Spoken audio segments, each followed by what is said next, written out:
नमस्ते बच्चों, स्वागत है आप सभी का कॉलेज के YouTube चैनल पर। मैं आपकी इतिहास की सहायक आचार्य सीमा चारण। तृतीय वर्ष का आज हम एक प्रकरण ले रहे हैं। बच्चों, ये प्रकरण थोड़ा सा लंबा है, इसलिए इसको समझाने में आपको समय लगेगा, क्योंकि बड़ा प्रश्न भी आता है इसके ऊपर कि अंग्रेज़ों की जो विस्तार की नीतियाँ थी, दो नीतियों पे अपने को एम्फेसिस करना है। एक तो है सहायक संधि प्रणाली और दूसरी है गोद निषेध या डॉक्ट्राइन ऑफ लैप्स। तो आज हम बात करने जा रहे हैं सहायक संधि प्रणाली के बारे में। और ये प्रणाली क्या थी, किसने इसको वृहत रूप से भारत में लागू किया और इसके क्या परिणाम हुए, भारतीय राज्यों को क्या हानियाँ या क्या लाभ थे और अंग्रेज़ों को क्या हानि या क्या लाभ थे, इसके बारे में बात करेंगे। आज जो है सिर्फ इसकी मुख्य शर्तें क्या थी और इसकी थोड़ी सी पृष्ठभूमि के बारे में आपको मैं समझा देती हूँ।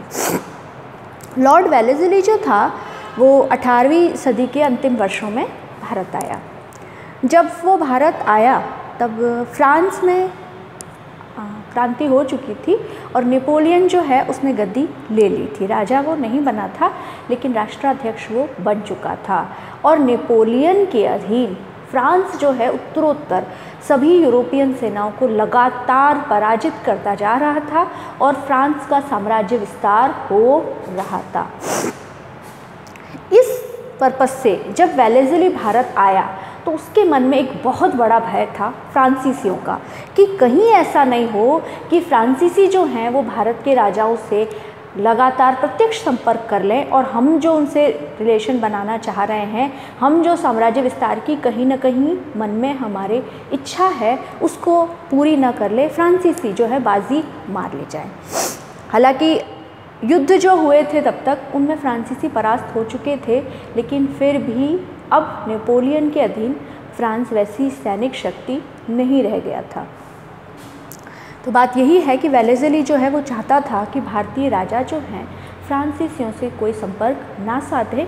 उनका शेष विश्व, पश्चिमी जगत से जो रिश्ता है वो अंग्रेज़ों के मार्फत ही खुले, वो भी ईस्ट इंडिया कंपनी के मार्फत ही रिश्ता खुले। इसलिए वेलेस्ली ने जो है सहायक संधि प्रणाली को विस्तार दिया। शुरुआत इसकी वेलेस्ली ने नहीं की थी।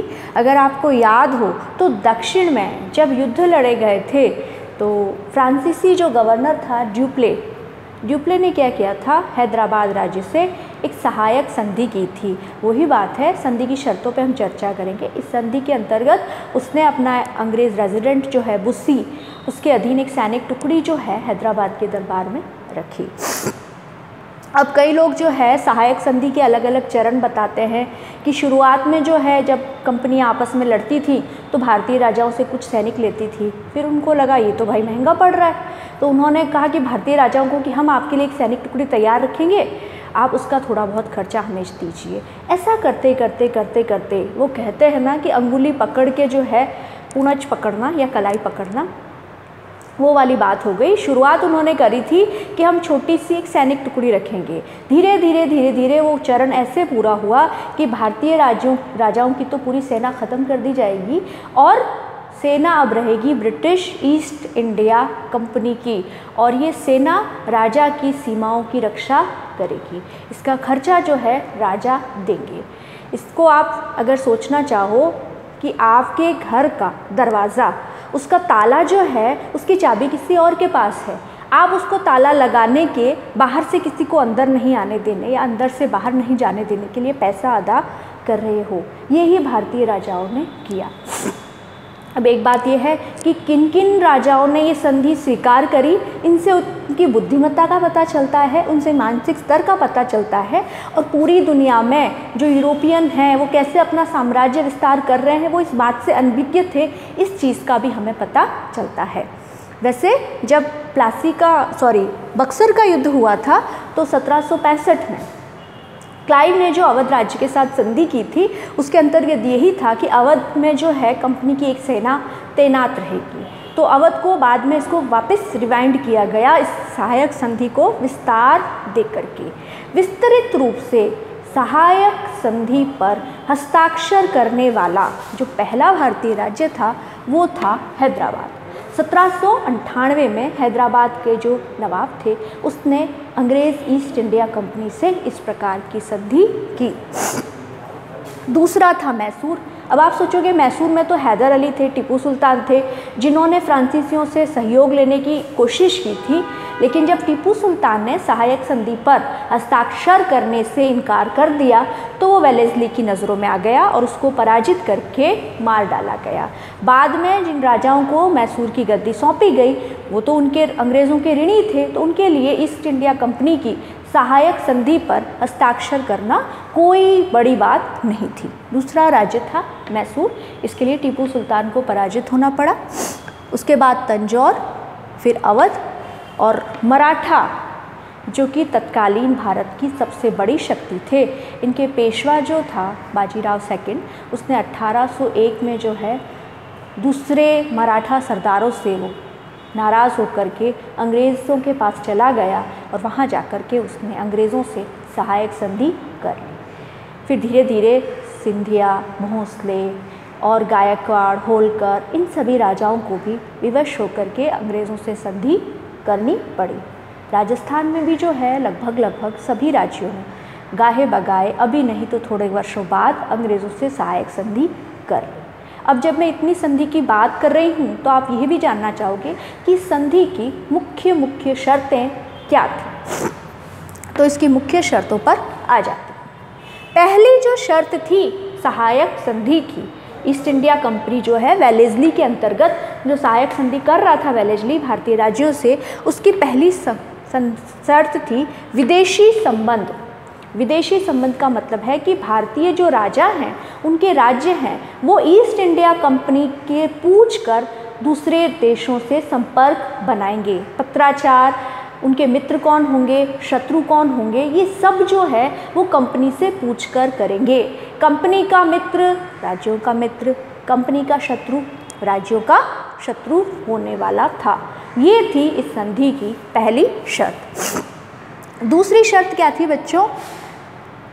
जो राज्य इस सहायक संधि की जो शर्त पर हस्ताक्षर करता था उस राज्य में एक सेना रखी जाती थी। सेना का खर्चा पूरा भारतीय राज्य देते थे, लेकिन वो सेना की टुकड़ी जो है वो अंग्रेज़ ईस्ट इंडिया कंपनी की होती थी। यानी अब उनको अपने सैनिकों को खिलाने पिलाने की, उनको तनख्वाह देने की, अस्त्र शस्त्र की, हथियार, गोला बारूद, उसका सारा खर्चा भारतीय राज्यों पर पड़ने वाला था और कंपनी को अच्छी, मजबूत, टिकाऊ, स्थायी सेना मिलने वाली थी। एक तीसरी शर्त ये थी कि हर राज्य की राजधानी में, यानी उसके दरबार जहाँ लगता था, वहाँ पर एक अंग्रेज़ रेजिडेंट नियुक्त किया जाएगा। अब अंग्रेज़ रेजिडेंट का मतलब है वहीं वो परमानेंटली रहेगा, वो वहीं का निवासी रहेगा। ये रेजिडेंट कहने को तो था कि ये कोई हस्तक्षेप नहीं करेगा, सिर्फ एक जासूसी के लिए ही रखा गया था। शुरुआत में इसका उद्देश्य था, लेकिन धीरे धीरे ये रेजिडेंट जो है वो शक्तिशाली होते चले गए। अब अगली शर्त पे आ जाते हैं। चौथी जो शर्त है, जो कि नेपोलियन के युद्धों या फ्रांसीसियों के उत्थान से रिलेटेड है, कि भारतीय जो राजा है वो किसी भी दूसरे यूरोपियन व्यक्ति को, चाहे वो अंग्रेज़ हो, डच हो, हॉलैंड का हो, खासकर फ्रांसी था उनकी निगाह में, तो लिखना तो फ्रांसी चाहते होंगे, लेकिन इसी बहाने सारा यूरोप उन्होंने समेट लिया। किसी भी यूरोपियन व्यक्ति को अगर अपनी सेवा में रखेंगे, प्रधानमंत्री के रूप में, दीवान के रूप में, अधिकारी के रूप में, तो उससे पहले उन्हें भारत के राजाओं को ईस्ट इंडिया कंपनी की अनुमति लेनी ज़रूरी होगी। यहाँ जाकर वेलेस्ली को फ्रांसीसी भय से मुक्ति मिल गई कि अब ये राजा किसी भी फ्रांसीसी को खास करके अपनी सेना में नहीं रख सकते। पांचवी शर्त थी, हालांकि शर्त का पालन कभी भी नहीं किया गया। वो शर्त ये थी कि ईस्ट इंडिया कंपनी भारतीय राज्यों के आंतरिक मामलों में बिल्कुल भी हस्तक्षेप नहीं करेगी। विद्रोह होते हैं या वो अपना प्रशासन कैसा चल रहा है, खर्चा कर पा रहा है या नहीं कर पा रहा है, इस सारी बातों से उसको कोई लेना देना नहीं होगा। हालांकि इस संधि की ये वाली जो शर्त है बच्चों, इसका पूर्णतः पालन कंपनी ने नहीं किया। और अंतिम जो इसकी शर्त थी कि भारतीय नरेशों के जो राज्य हैं जो देशी राज्य जिनको हम कहते हैं, जब इतिहास में पढ़ते हैं हम, तो उन राज्यों के बाहरी शत्रु और आंतरिक शत्रु, बाहरी शत्रु यानी पड़ोसी अगर उन पर हमला बोले, और आंतरिक शत्रु अगर क्षेत्र में ही कहीं विद्रोह हो जाए। राज्य में भी कई बार ऐसे होते हैं, सामंत हैं या कोई नेता होते हैं, वो विद्रोह करने का प्रयास करते हैं, तो उसका जो है कंपनी पुरजोर विरोध करेगी। सभी विद्रोहों से, सभी दुश्मनों से कंपनी जो है भारतीय राज्यों की रक्षा करने वाली थी। और दूसरी बात है कि कंपनी की जो है सेना, ये मैं आपको थोड़ा बताना भूल गई कि जहाँ सेना रख रही थी तो जो बड़े राज्य थे जिनकी इनकम ज़्यादा थी, जैसे हैदराबाद है, बंगाल तो अंग्रेज़ों ने ले ही लिया, अवध है, मैसूर है, ये बड़े राज्य हैं, इनका क्षेत्रफल ज़्यादा है, पैसा ज़्यादा है इनके पास, तो वो खर्चे का भुगतान कर सकते हैं। लेकिन उसने कहा कि आप हमें ज़मीन का एक टुकड़ा दे दीजिएगा, जिससे कि हैदराबाद से बरार ले लिया गया, और जो छोटे राज्य थे उनको खर्चा देना था। जिस राज्य की जितनी हैसियत थी, जितना उसका क्षेत्रफल था, जितनी उसकी आय थी, उसी के अनुपात में, महत्व कितना था उसके अनुपात में वहाँ अंग्रेज़ सेना रखी जानी थी। ये ईस्ट इंडिया कंपनी की जो सहायक संधि प्रणाली है, ये कंपनी के साम्राज्य विस्तार में सहायक हुई। सेनाएं जो हैं दीमक की तरह, जैसे दीमक एक पेड़ के अंदर घुस जाता है, ये सेनाएं भारतीय राज्यों के अंदर चली गई थी, और अंदर से जो भारतीय राज्य रूपी वृक्ष हैं वो बिल्कुल ही खोखले हो चुके थे। उनका गिरना, उनका ढहना अब समय की ही बात रह गई थी कि कब ये सब संभव हो पाता। सहायक संधि के बारे में जो पहला लेक्चर है वो आज मैं अपलोड कर रही हूँ, आज या कल मैं इसी से संबंधित दूसरा कि क्या हानियाँ हैं और क्या लाभ है इस संधि के, उसको कल या उसके अगले दिन मैं अपलोड करूँगी। आशा करती हूँ कि आज का जो वीडियो है जिसमें सहायक संधि के बारे में मैंने आपको थोड़ी बहुत जो जानकारी दी, वो आपको इतिहास के ज्ञान को समुन्नत करने में, वृहद करने में ज़रूर मदद देगी। इतना कहकर ही मैं अपने शब्दों को विराम देना चाहूँगी। धन्यवाद। जय हिंद, जय भारत।